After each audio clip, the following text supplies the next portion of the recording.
Welcome to 11th standard physics unit 5 motion of the system of the particles and rigid bodies. Last class நம்ம என்ன discuss பண்ணோம்னா centre of the mass அப்படின்ற ஒரு topic discuss பண்ணோம். எந்த இடத்துல நம்ம ஃபோர்ஸ் கொடுக்கணும், எந்த இடத்துல அந்த மூமெண்ட் நடக்குன்றதை நம்ம டிஸ்கஸ் பண்ணியிருந்தோம். ஸோ அதை பேஸ் பண்ணி இப்போ என்னென்னா centre of the mass for distributed point masses. ஒரு ஒரு ஒரு புள்ளி இந்த இடத்துல ஒரு ஆப்ஜெக்ட் இருக்குது அப்படின்னா நல்லா ஒரிஜினல். ஸோ இந்த இடத்துல ஒரு ஆப்ஜெக்ட் இருக்குது, அந்த ஆப்ஜெக்ட் நம்ம ஃபோர்ஸ் கொடுக்கும்போது அது எந்த டைரெக்ஷன் வேணாலும் மூவ் ஆகும் இல்லையா, எப்படி வேணால் மூவ் ஆகும். நம்ம கொடுக்குற ஃபோர்ஸோட டைரெக்ஷனை பொறுத்து அது மூவ் ஆகும். So centre of the mass for distributor பாயிண்ட்னு சொல்லும்போது ஒவ்வொரு பாயிண்ட் இப்போ இது ஒரு ஆப்ஜெக்டில் இந்த பாயிண்டில் விடலாம், இந்த பாயிண்டில் விடலாம், இந்த பாயிண்டில் விடலாம், இந்த பாயிண்டில் விடலாம், எப்படி கொடுத்தாலும் அதுக்கு தகுந்த மாதிரி ஓடும். ஸோ அதுதான் இப்போ சொல்ல போகிறோம். இப்போ ஃபார் எக்ஸாம்பிள் இது ஒரு ஸ்கொயர்னு வச்சிங்களேன், இந்த ஸ்கொயரில் வந்து இந்த சைடில் ஃபோர்ஸ் கொடுக்குறோன்னு சொன்னால் with respect to the centre தான் நம்ம கொடுக்க போகிறோம். இங்கே ஃபோர்ஸ் கொடுத்தா எப்படி மூவ் ஆகும், இங்கே ஃபோர்ஸ் கொடுத்தா எப்படி மூவ் ஆகுன்றதை நம்ம தெரிஞ்சுக்கணும். ஸோ அதை பேஸ் பண்ணி இப்போ நம்ம என்ன பண்ண போகிறோம்னா ஒரு ஆப்ஜெக்ட் எடுத்துக்கிறோம், அந்த ஆப்ஜெக்ட்டுக்கு நம்ம இந்த இடத்துல இருக்குது அந்த ஆப்ஜெக்ட் சென்டர் பொசிஷனில் இருக்குதுன்னு வச்சுக்கோங்க. இப்போ நம்ம ஃபோர்ஸ் கொடுத்தோம்னா அந்த மாசுக்கு தகுந்த மாதிரி எந்த பக்கம் வேணாலும் மூவ் ஆகும். ஆனால் ஒரு ஆப்ஜெக்ட் இருக்குதுன்னு சொன்னால் இதில் 3 கோஆர்டினேட்ஸ் உண்டு, உங்களுக்கு தெரியும், ஏற்கனவே நம்ம படிச்சிருக்கிறோம். அந்த 3 கோஆர்டினேட்ஸில் ஒரு பக்கம் எக்ஸ் ஆக்சிஸ், ஒய் ஆக்சிஸ், அது மூவ் ஆகிற டைரெக்ஷனை பொறுத்து இந்த எக்ஸுக்கும் ஒய்க்கும் இது ரிசல்டன்ட்டு, ஒய்க்கும் இசட்டுக்கும் எக்ஸ் ரிசல்டன்ட்டு, இந்த மாதிரி நம்ம எடுத்துக்கலாம். ரைட். இப்போது a point mass is a hypothetical point particle which has the non zero mass and non size or shape. அப்படின்னு சொல்ல ஹைப்போதெட்டிக்கல் சொல்கிறாங்க, ஒரே குழப்பமான நிலையாக இருக்குமா. ஒரு பாயிண்ட் மாஸ் ஒரு புள்ளி இது இப்போ சாக் பீஸ் இருக்குதுன்னு சொன்னால் இதில் இருக்கிற ஒரு புள்ளி எடுத்து வச்சு அதனுடைய மாஸை நம்ம க்ரியேட் பண்ண முடியாது. அப்போ அது ரொம்ப கஷ்டமான ஒரு விஷயந்தான். ஏன்னா அது வந்து நான் ஜீரோ மாஸ்ன்னு சொல்லுவாங்க, சைஸ் இல்லை, ஷேப் இல்லை. அப்படி இருக்கும்போது இப்போ நம்ம எப்படி வந்து சென்டர் ஆஃப் த மாஸ் எப்படி கண்டுபிடிக்கிறது, ஒரு சின்ன துகளில் இந்த centre of the mass centre of the mass சிஎம்னு சொல்லுவோம், அது எப்படி கண்டுபிடிக்கிறது பார்த்தீங்கன்னா இப்போ ஒரு ஆப்ஜெக்ட் மூவ் ஆகிற பொறுத்து இந்த ஆப்ஜெக்ட் வந்து எக்ஸ் ஆக்சிஸ் மூவ் ஆகலாம், வெர்டிகல் ஷேப்லேயும் மூவ் ஆகலாம், இல்லை வந்து ரிசல்டன்ட் இசட்லேயும் மூவ் ஆகலாம். பட் எல்லா கோஆர்டினேட்டுக்கும் நம்ம என்ன பண்ண போகிறோம்னா அதனுடைய சென்டர் ஆஃப் த மாஸ் கண்டுபிடிக்க போகிறோம். சரி வாங்க, இதில் இந்த ஆப்ஜெக்ட் வந்து இப்போ 3 இடத்துல மூவ் ஆகுதுன்றதுல இந்த ஒரு பாயிண்ட்லேருந்து எப்படி வேணாலும் போகும் அப்படின்றதுனால நம்ம இப்போ எல்லா டைரெக்ஷனும் போகும். ஸோ இந்த இடத்துல நம்ம என்ன பண்ண போகிறோம், ஃபோர்ஸ் கொடுக்குறோம், இப்படி கொடுத்தா அப்படி போகும். அந்த இடத்துல M1 வச்சுங்க, அடுத்தது M2ன்னு வச்சுங்க, M3ன்னு வச்சுங்க, இந்த மாதிரி ஏகப்பட்ட மாசஸ் இருக்கும் அது போகிற பொறுத்து. அப்போ கடைசி வரைக்கும் அப்போ M1 M2 M3 Mn வரைக்கும். இப்போ இதில் ஃபஸ்ட்டு நம்ம என்ன சூஸ் பண்ணோம்னா முதல்ல ஆரிஜினை சூஸ் பண்ணணும். ஆரிஜின்னா மையப்பகுதி எங்கேருந்து ஸ்டார்ட் ஆகுது அதை சூஸ் பண்ணணும். அப்போ இந்த இடத்துலேருந்து ஸ்டார்ட் ஆகுதுன்னு சொன்னால் இப்போ பாருங்கள், இந்த டயக்ராம் பாருங்கள், இந்த இடத்துலேருந்து ஸ்டார்ட் ஆகுதுன்னு சொன்னால் நம்ம ஒரு இப்போ ஸ்ட்ரைட்டாக போனால் இப்படி தான் போயிருக்கோம் ரிசல்டன்ட்டில் அப்படின்னு நம்ம யோசனை பண்ணுறோம். With respect to X axis, அதுதான் முக்கியம். எக்ஸ் ஆக்சிஸை பொறுத்து இப்படி போயிருக்கலாம் அப்படின்னு சொன்னால் இப்போ எக்ஸு ஒய் இசட் 3 இருக்குது, 3 கோஆர்டினேட் தகுந்த மாதிரி இந்த 3த்துக்கு மையமான பகுதி அது. அந்த வழியில் போயிருந்தால் இங்கே பாருங்கள், எக்ஸுக்கு ஒரு சென்டர் ஆஃப் த மாஸ் இருக்கும், ஒய்க்கு ஒரு சென்டர் ஆஃப் த மாஸ், இசட்டுக்கு ஒரு சென்டர் ஆஃப் மாஸ். ஆனால் எல்லா பொருளும் ஒன்று தான், ஒரே பொருள் தான், அது மூவ் ஆகிற கோஆர்டினேட்ஸை பொறுத்து. இப்போ எக்ஸுக்கு என்ன சொல்லுவோம், it is I vector, J vector, இது கே வெக்டார்னு சொல்லுவோம். யூனிட் வெக்டார் சொல்லலாம் ஐ கேப்பு, ஜே கேப்பு, கே கேப்புன்னு சொல்கிறோம். ஸோ இதை வச்சு நம்ம என்ன கண்டுபிடிக்க போகிறோம்னா பொதுவாக மொத்தமாக அதனுடைய சென்டர் ஆஃப் த மாஸ் எப்படி இருக்கும், எந்த கோஆர்டினேட்ஸில் போனாலும். ஒரு புள்ளினாலே 360 டிகிரி நம்ம சொல்லிவிட்டோம், எந்த பக்கம் போனாலும் அதனுடைய மாஸ் எப்படி இருக்குன்றதை பார்ப்போம். ஸோ இப்போ பார்த்தீங்கன்னா இந்த M1 M2 M3 etc. to Mn we have first choose the origin and then appropriate coordinate system. முதல்ல அந்த மாதிரி ஆரிஜினை சூஸ் பண்ணிக்கணும். அதே மாதிரி எக்ஸ் ஆக்சிஸில் x1 x2 x3 xn வரைக்கும் எக்ஸ் ஆக்சிஸில் இப்போ பார்த்தீங்கன்னா இப்போ இது எக்ஸ் ஆக்சிஸ், இது ஒய் ஆக்சிஸ். இப்போ இந்த கோஆர்டினேட்ஸ் இந்த ஹரிசாண்டல் டைரக்ஷன் இதை பொறுத்து போகுதுன்னு சொன்னால் இதுக்குள்ளவே நிறைய போகும். அந்த ஆப்ஜெக்ட் இங்கே அனுப்பலாம், இப்படி அனுப்பலாம், இப்படி அனுப்பலாம், நம்ம அனுப்பிச்சிட்டே இருக்கலாம், அதுக்கான முடிவே கிடையாது. ஓகே. அதே மாதிரி ஒய் ஆக்சிஸில் எப்படி வேணாலும் அனுப்பலாம், இசட் ஆக்சிஸில் எந்த பக்கம் வேணாலும் அனுப்பலாம். இப்போது ஒரு லைன் இப்போ இங்கேருந்து ஒரு பொருள் ஸ்டார்ட் ஆகுது, இந்த ஸ்ட்ரைட் லைனில் போகுதுன்னா இது இப்படி போகலாம், இப்படி போகலாம், இப்படி போகலாம், அதிகபட்சம் அந்த பாதி அளவுக்கு. இது எல்லாமே டிபெண்ட்ஸ் அப்பான் த எக்ஸ் ஆக்சிஸ். இப்போ இசட் ஆக்சிஸ் வருதுன்னு சொன்னால் இங்கே பாருங்கள், இது இதுதான் இசட் ஆக்சிஸ்னால் இப்படி வரலாம், இப்படி வரலாம், இப்படி வரலாம். நம்ம ஆனால் ஆரம்பிக்கிற இடம் ஒன்று தானே, இப்படி போடலாம். இப்போ ஒய் ஆக்சிஸில் சொல்ல போகிறோம். ஒய் ஆக்சிஸ் சொல்ல போனால் இப்படி போட்டுக்கலாம், போகிற வழியை பூரா இப்படி போட்டுக்கலாம். ஸோ மோஸ்ட்லி இதுக்கான சென்டர் ஆஃப் த மாஸ். இப்போ இவ்வளோ ஃபோர்ஸ் கொடுத்து இவ்வளோ ஆப்ஜெக்ட் இந்த இடத்துல ஆரம்பித்து இந்த சைட்லாம் போயிட்டே இருக்குது. ஆனால் ஒரே ஆப்ஜெக்ட் தான் எல்லா டைரெக்ஷனும் அனுப்புகிறோம். இதுக்கு சென்டர் ஆஃப் த ஆரிஜின் எது? இந்த ஒய் இசட்டு. இதுக்கு சென்டர் எது? இந்த எக்ஸு. இதுக்கு சென்டர் எது? இந்த ஒய். அவ்வளோதான் ஃபார் த கோஆர்டினேட். அதுதான் நம்ம இங்கே கண்டுபிடிக்க போகிறோம்.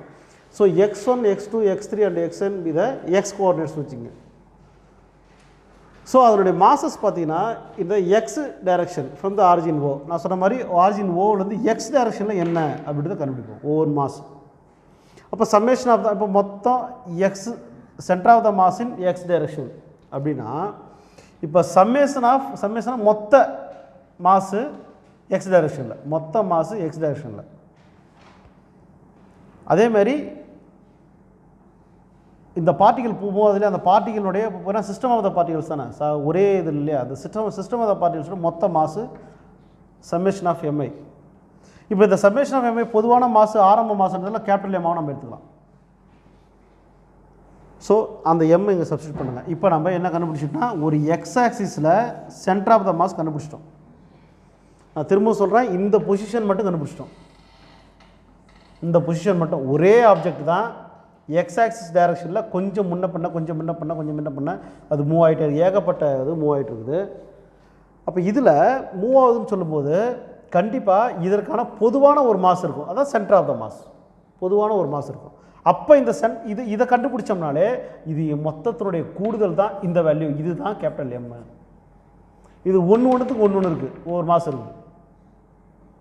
எப்படின்னா இப்போ எப்படி ஆவரேஜ் 5 தீங்குடி 5 சொல்கிறோமா இல்லையா, அது மாதிரி மொத்த மாசு அதனுடைய ஒன்றுத்துக்கான சென்டர் ஆஃப் த மாஸ் நம்ம என்ன பண்ணுறோம் எக்ஸ் டைரக்ஷனில் கண்டுபிடிச்சிட்டோம்.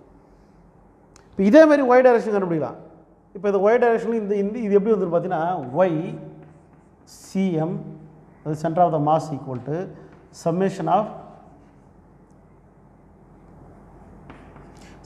Of Mi YI divided by summation of MI. இதுதான் பொதுவாக எல்லாத்துக்கும் எம்னு சொல்லியாச்சு. ஸோ அதுதான் இந்த ஃபார்முலா இது வந்து வச்சு. அதேமாதிரி இசட் ஆக்சிஸும். ஸோ இசட் ஆக்சிஸ் நான் சொன்ன மாதிரி இது இந்த பக்கம், ஆனால் எல்லாமே ஆரம்பிக்கிற இடம் ஆரிஜின் தான். இந்த பாருங்கள், இதுதான் நமக்கு வந்து இதை போட்டு காட்டிருக்காங்க, வேறு ஒன்றும் கிடையாது. ஸோ நம்ம ஒரு பகுதி மட்டும் நம்ம எடுத்துக்கிட்டோம். இப்போ எல்லாம் பாருங்கள், இது ஒரு ரைட் ஆங்கிள் ட்ரையாங்கிள். இந்த ரைட் ஆங்கிள் ட்ரையாங்கிள்னு வச்சிங்கன்னா, இந்த ரைட் ஆங்கிள் ட்ரையாங்கிளில் சென்டராக ஒரு ரிசல்டன் போகுது. அப்போ இந்த ஃபேஸ் பூரா எக்ஸ் ஆக்சிஸ் இல்லையா, இந்த ஃபேஸ் பூரா ஒய் ஆக்சிஸ். அடுத்தது இசட் வருது. இசட் இவ்வளோ கிராஸாக வராது, அதுவும் 90 டிகிரி தான். ஒவ்வொரு கோஆர்டினேட்ஸும் ஒன்று 90 டிகிரி தான். அப்போ இங்கே ஒரு சென்டராக ஒரு இது பண்ணுறோம். அப்போ இது ஃபுல்லாக ஒய்க்கு, இது ஃபுல்லாக இசட்டுக்கு. அதேமாரி இந்த பக்கமும் இருக்கும். அப்போ இந்த 3 பக்கமும் நம்ம போட்டு பார்ப்போம் பாருங்க. இப்படி இருக்குன்னு வச்சுக்க, இதுக்கு ஒரு சென்டர் ஆங்கிள், இதுக்கு ஒரு சென்ட்ரு, இதுக்கு ஒரு சென்டர் போடுறோம். அப்போ இந்த ஃபோர்ஸ் இது ஃபுல்லாகவே எக்ஸுக்கு, இது ஃபுல்லாகவே ஒய்க்கு, இது ஃபுல்லாகவே இசட்டுக்கு. அப்போ ஒரு ஆப்ஜெக்டை வந்து எந்த திசையில் வேணாலும் அனுப்பலாம், எத்தனை வாட்டி வேணாலும் அனுப்பலாம் ஒரு ஆப்ஜெக்ட். இதுதான் ரொம்ப முக்கியம். சரி, இப்போ நம்ம 3 ஈக்குவேஷனை கண்டுபிடிச்சிட்டோம். For Y axis and also Z axis and also X axis depends upon the coordinates கண்டுபிடிச்சாச்சு. இங்கே here the position of the centre of the mass of these points masses in Cartesian coordinate. Cartesian coordinate பற்றி நீங்கள் படிச்சிருப்பீங்க, இன்டீஜரில் படிச்சிருப்பீங்க, நிறைய இடத்துல நம்ம பார்த்துருப்போம். எஸ்பெஷலி ஆப்டிக்ஸில் நிறைய பார்த்துருப்போம். கார்ட்டீசியன் எந்த டைரெக்ஷனில் வந்து நம்ம அதை மெஷர் பண்ண போகிறோம், ரே டைரெக்ஷன் எப்படி வரும்ன்றதுலாம் கார்ட்டீசியன் அதில் தான் பார்த்துருப்போம். பட் கோஆர்டினேட் சிஸ்டம்னு பார்த்தீங்கன்னா எக்ஸு ஒய் இசட் தான். நல்லா கவனிங்க, வெக்டரில் பார்த்தீங்கன்னா எக்ஸுக்கு ஐ வெக்டர், ஒய்க்கு ஜே வெக்டர், இசட்டுக்கு கே வெக்டர். இது பார்த்துப்போம். இதனுடைய யூனிட் வெக்டர் என்ன அப்படின்னா I cap, J cap, K cap. நான் முதல்ல ஆரம்பத்தில் சொல்லிட்டேன். இதுதான் கோஆர்டினேட்ஸ். அப்போ கார்ட்டீசியன் சைன் கண்டிஷன் படி இந்த கோஆர்டினேட்ஸில் இந்த இடத்துல இப்படி தான் போகும். ஸோ எல்லாத்துக்கும் ஒரு பொதுவான ஒரு இது இருக்குது. அதுதான் இந்த ரிசல்ட். இந்த வரைஞ்ச பார்த்தீங்களா, இங்கே சின்ன சின்னதாக வருது. இந்த இங்கே வரைஞ்ச பாருங்க, இப்படி வரைஞ்ச இந்த இடம் தான், இதுதான் வந்து ரிசல்டன்ட். இதுக்கு இந்த ரெண்டுத்துக்கு இது ரிசல்டன்ட்டு தனியாக வரைஞ்சி காட்ட பாருங்கள். இதுக்கு ரெண்டுத்துக்கு இது ரிசல்டன்ட்டு. அதேமாதிரி இங்கே விசிட் ஆக்சிஸ் போகிறோம், இதுக்கு இது ரிசல்டன்ட்டு, இதுக்கு இது ரிசல்டன்ட்டு. அப்போ ரிசல்ட்னா பொதுவானது அதான். அப்போ அதுதான் அதனுடைய எல்லை மாதிரி. ஒரு 90 டிகிரியில் பாதியாக பிடிச்சா 45 டிகிரி, அந்த 45 டிகிரிக்கு இந்த பக்கம், 45 டிகிரி அந்த பக்கம். ஸோ ஜென்ரலாக பார்த்தீங்கன்னா the position of the center of the mass can be written in the vector form. Vector ஃபார்மில் ஆர் வெக்டர், இதான் வந்து பொதுவான ஃபார்ம், வெக்டர் ஃபார்ம். அதில் சம்மேஷன் ஆஃப் எம்ஐ, ஏன்னா வந்து இந்த ஆர் வெக்டார் என்பது ஒட்டு மொத்தமாக X I vector plus Y J vector plus Z K vector. இது தனியாக எழுதிருப்போம், இந்த இருக்குது பாருங்கள். அப்போ இதனுடைய மொத்த மதிப்பு தான் இது. நம்ம அதை பிரித்து கொடுக்க போகிறோம். அது பிரித்து கண்டுபிடிச்சது மொத்தமாக கண்டுபிடிச்சாச்சு, அவ்வளோதான். நம்ம பிரித்து கண்டுபிடிச்சது. இப்போ summation of MI RI by இந்த ஆர் என்பது இது ஃபுல்லாகவே X centre mass of the X in I cap, centre mass of the Y J cap, centre mass of the Z K cap. அப்போ இதை எடுத்து அப்படியே இதில் சப்ஸ்டியூட் பண்ணி பாருங்கள். இதில் சப்ஸ்டியூட் பண்ணிங்கன்னா நீங்கள் தனித்தனியாக ஈக்குவேஷன் எழுதுவீங்க, சப்ஸ்டியூட் பண்ணுவீங்க. அந்த தனித்தனியான ஈக்குவேஷன் தான் அந்த இருக்குது பாருங்கள். எக்ஸ்சிஎம்முக்கு summation of M I X I by M, Y சிஎம்முக்கு summation of Mi Y I by M, Z சிஎம்முக்கு summation of M I Z I by M. So இதை தான் நமக்கு கண்டுபிடிச்சிருக்கோம். இதெல்லாம் நீ ஞாபகம் வச்சுக்கணும்.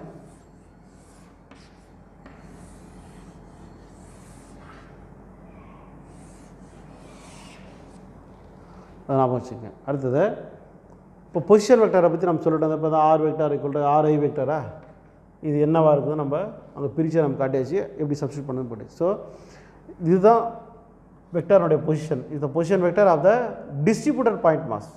டிஸ்ட்ரிபியூட்டர்னால் பிரித்து விடுறது. எக்ஸ் ஆக்சிஸில் இப்படி ஒய் கோஆர்டினேட்ஸ் இவ்வளோ, இசட் கோஆர்டினேட்ஸ் இவ்வளோ பிரித்து விடுறது. இங்கே இது தெரியும், I cap J cap K cap are the unit vector along X Y Z, அவ்வளோதான். அப்போ எக்ஸுக்கு ஐ கேப்பு, ஒய்க்கு ஜே, இசட்டுக்கு கே ரெஸ்பெக்டிவ்லி. ஸோ இப்போ நம்ம வந்து என்ன கண்டுபிடிச்சிருக்கோம் அப்படின்னா, ஒரு ஆப்ஜெக்ட் ஒரு இடத்துல இருக்குது, ஆரிஜினாக ஆரம்பமாக தான் இருக்குது. அங்கேருந்து எந்த பக்கம் போகுது, அது எக்ஸ் ஆக்சிஸில் போதா, ஒய் ஆக்சிஸில் போதா, இசட் ஆக்சிஸ் போதா. ஏன்னா நம்மக்கிட்ட இருக்கிறது 3 கோஆர்டினேட் தான், 3 ஆக்சிஸ் தான், எக்ஸு ஒய் இசட்டு. மற்ற எந்த ஆக்சிஸும் கிடையாது. அந்த ஆக்சிஸில் எவ்வளவு நம்ம மூவ் பண்ண வைக்க முடியும், சென்டர் ஆஃப் த மாஸ் எப்படி கண்டுபிடிக்க முடியும். ஸோ இது ஒரு முக்கியமான கொஷின். இதை நீங்கள் ஒரு தடவை எழுதி பார்த்தா தான் வரும், சும்மா படித்தாலாம் வராது. ஸோ நான் எப்படிலாம் வந்து நம்ம அதை கண்டுபிடிச்சன்றதை உங்களுக்கு தெளிவாக சொல்லிட்டேன். அதனால் இப்போ இந்த டயக்ராமை வச்சு நீங்கள் படிச்சிங்கனாலே ஈஸியாக வரும் உங்களுக்கு. Thank you children.